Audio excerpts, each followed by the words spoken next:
সরকারি হাসপাতালে প্রচুর সংখ্যক গুরুত্বপূর্ণ অস্ত্রোপচার হচ্ছে। এর মধ্যে দুটি একটি নেতিবাচক ঘটনা ঘটলেই বিরোধীরা তা নিয়ে প্রচার করতে ছাড়েন না। এতে করে চিকিৎসক এবং স্বাস্থ্যকর্মীদের মন বলে চির ধরার পাশাপাশি জনগণও বিভ্রান্ত হন।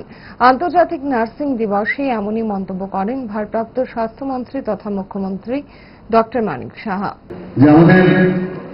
হসপিটালগুলোতে প্রচুর পেশেন্ট আসে, এখানে ওপিডি থেকে আরম্ভ করে আইপিডি থেকে আরম্ভ করে রোড ট্রাফিক অ্যাক্সিডেন্ট বা অন্যান্য ইমার্জেন্সির সময় পেশেন্ট যখন আসে, এত তো পেশেন্ট ভালো হয়ে যায়, তাদের নিয়ে কোনো সমস্যা নেই। কিন্তু পান থেকে চুল কষলে বিপদ, একটা পেশেন্টের কিছু হলো তাহলেই হইচই, আর বিরোধীরা তো এর জন্য বসেই থাকে। আমি এর জন্য ওনাদের উদ্দেশ্যে বলেছিলাম যে আমাদের ডাক্তার সিস্টার থেকে আরম্ভ করে অন্যান্য যারা প্যারামেডিক্স আছে, এত পরিশ্রম করে এতগুলো পেশেন্টকে রোজ ভালো করছে, তাদের সম্পর্কে কি বলে? কিন্তু একটা হঠাৎ করে কিছু একটা হলে তখন হই হই হই হই। ঠিক আছে, নেগলিজেন্সের বিষয় থাকে, আমরা তো সেই বিষয়গুলো আমরা দেখি এবং সেইগুলো কোনো অবস্থায় আমরা সেটাকে মান্যতা দিই না।